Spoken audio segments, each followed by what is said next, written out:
गलतियाँ, mistakes. JEE की तैयारी में ना मैंने बहुत सारी गलतियाँ करी हैं, बहुत सारी।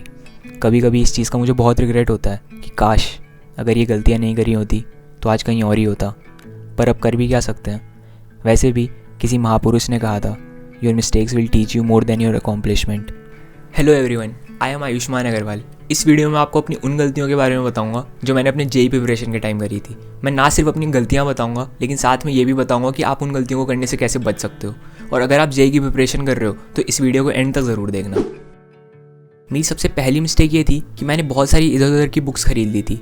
जब हम प्रिपरेशन स्टार्ट करते हैं ना तो हमारे अंदर बहुत ज़्यादा जोश होता है। हमें लगता है हम ये बुक भी सॉल्व कर लेंगे, वो बुक भी सॉल्व कर लेंगे, और इस चक्कर में अपने कोचिंग के मटेरियल को इग्नोर कर जाते हैं, जो कि हमारी सबसे बड़ी मिस्टेक होती है। हमें सबसे पहले अपना कोचिंग का मटेरियल सॉल्व करना चाहिए, फिर प्रीवियस ईयर, फिर अगर टाइम बचा तो हम दूसरी बुक सॉल्व कर सकते हैं। मेरी दूसरी मिस्टेक ये थी कि मैं केमिस्ट्री को बहुत ज़्यादा निगलेक्ट करता था और मैथ्स और फिजिक्स को अपना मैक्सिमम टाइम देता था, जिस वजह से मैं केमिस्ट्री में बहुत लैग कर गया था। पर मेरी बात मानो, केमिस्ट्री बहुत ज़्यादा स्कोरिंग होती है और ईजी होती है और ईजिली नंबर दिलाती है पेपर में, तो इसे इग्नोर मत करना। जितना टाइम फिजिक्स को देते हो, मैथ्स को देते हो, उतना ही टाइम केमिस्ट्री को भी देना। कुछ बच्चे क्या करते हैं, उन्हें किसी सब्जेक्ट में ज़्यादा इंटरेस्ट आने लग जाता है, फिर वो अपना मैक्सिमम टाइम उसी सब्जेक्ट को देने लग जाते हैं, जिस वजह से वो बाकी सब्जेक्ट्स में लैग कर जाते हैं। ये गलती मत करना, सारे सब्जेक्ट्स को बराबर टाइम देना।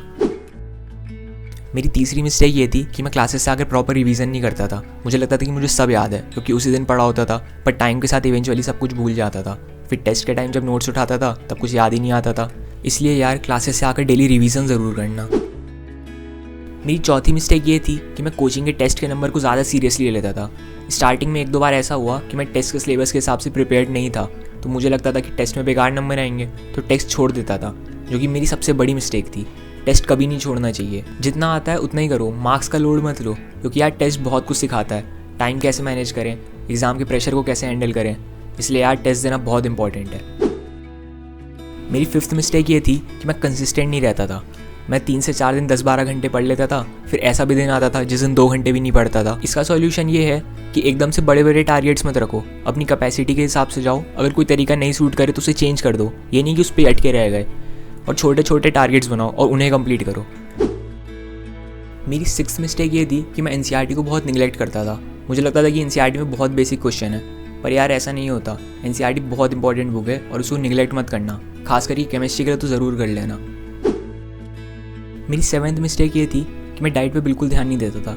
जो मिलता था वो खा लेता था, कभी लंच स्किप कर देता था, कभी डिनर, जिस वजह से मेरा वेट बहुत ज़्यादा गिर गया था और मेरी तबीयत ख़राब हो गई थी। तो यार, डाइट पे ज़रूर ध्यान देना। मेरी 8th मिस्टेक वो थी जो मैंने अपनी ड्रॉप ईयर में करी थी, not giving enough mock test. I thought I am not prepared enough to give a mock test. मैं हमेशा प्रोक्रेस्टिनेट करता रहता था कि जब सिलेबस रिवाइज कर लूँगा तब मॉक टेस्ट दूंगा, पर बिलीव मी, ऐसा टाइम कभी नहीं आता।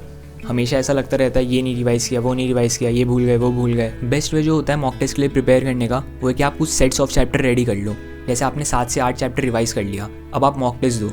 डजेंट मैटर कितने भी मार्क्स आएँ, लेट सपोज आपके 50 मार्क्स आएँ, अब आप टेस्ट का एनालिसिस करो, देखो कि आप ऐसे कौन से चैप्टर थे जिससे आप क्वेश्चंस नहीं कर पाए। लेट सपोज मैथ्स में वेक्टर 3D हो गया, अब आपको पता है उससे मिनिमम 3 क्वेश्चन हर बार आते हैं, मतलब 12 नंबर हो गए।